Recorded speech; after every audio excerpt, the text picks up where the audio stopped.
ডিসেম্বরে আমার প্রিয় মানুষটির আবদারে বানিয়ে নিয়েছিলাম সবজি দিয়ে খিচুড়ি। কারণ ও খিচুড়ি খেতে ভীষণ ভালোবাসে, তারই পছন্দ অনুযায়ী সব রকম সবজি দিয়ে আমি খিচুড়িটা করেছিলাম। এখানে দেখো সমস্ত সবজি কাটা আছে, বিট, বিনস, সিম, গাজর, ফুলকপি, আলু, তারপর পেঁয়াজ, টমেটো, ক্যাপসিকাম, কড়াইশুঁটি সমস্ত কিছু দিয়ে আমি সবজি খিচুড়িটা বানিয়েছিলাম। আর এটা খেতেও কিন্তু অসাধারণ হয়েছিল। তোমরা কারা কারা পছন্দ করো এই সবজি দিয়ে খিচুড়ি খেতে?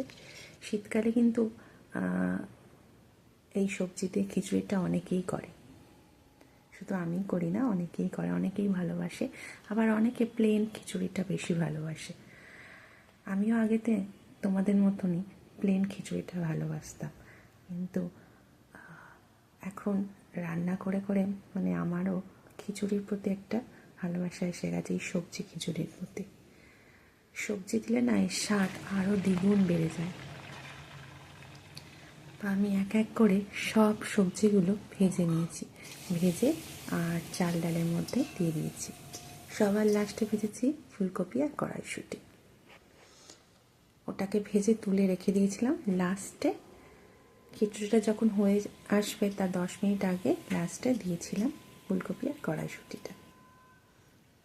তোমাদের কি বলবো, খেতে তো খুব সুন্দর হয়েছিল, সত্যি খুব ভালো হয়েছিল। আর আমি যখন খিচুড়ি করি বেশ অনেকটা করেই করি, কারণ আমাদের সবাই খুব ভালোবাসে। আর শীতকালে এই সবজি দিয়ে খিচুড়িটা সত্যিই ভালো লাগে। এই দেখো সবার লাস্টে ফুলকপি আর কড়াইশুঁটিটা দিয়ে আরও 10-15 মিনিট ফোটালেই আমার খিচুড়ি রেডি। আর এদিকে খিচুড়ির সাথে খাওয়ার জন্য বেগুন ভেজেছিলাম।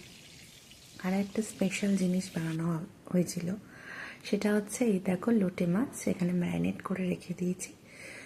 তো এটা আবার আমার ছেলের আবদারে, অনেক দিন ধরে বলছে, মা আমাকে একটু লোটে মাছের ফ্রাই খাও। তাই ভাবলাম খিচুড়ির সাথে এটা ভালোই লাগবে খেতে। দেখো খিচুড়িটা আমার একদম রেডি, আর কত সুন্দর হয়েছে না দেখতে। লাস্টে ঘি, গরম মশলা আর একটু ধনেপাতা দিয়ে নাড়াচাড়া করে নামিয়ে নিয়েছি। খিচুড়ি বেগুন ভাজা তো হয়ে গিয়েছিল, সবার লাস্টে লোটে মাছগুলো আস্তে আস্তে ফ্রাই করে নিলাম। দেখো কালারটা কি সুন্দর এসেছে। আমার তো এখন দেখেই লোভ হচ্ছে, কারণ আমি এখন ভয়েস ওভার দিচ্ছি। আর এদিকে লোটে মাছের ফ্রাইগুলো এক এক করে ভেজে নিচ্ছি। খুব সুন্দর হয়েছিল। লোটে মাছটা আদা রসুন তারপর লেবু, গোলমরিচ গুঁড়ো সব কিছু দিয়ে ম্যারিনেট করে রেখেছিলাম। তাই দেখো আমার লাস্ট ফিনিশিং খিচুড়ি একদম রেডি। আর এখানে ফ্রাইগুলো হচ্ছে, একটার পর একটা করে নিচ্ছি। তো এই ছিল আমার 31 ডিসেম্বরের মেনু। তোমাদের কেমন লাগলো অবশ্যই কিন্তু জানিও। তো ভিডিওটা এখানেই রাখি।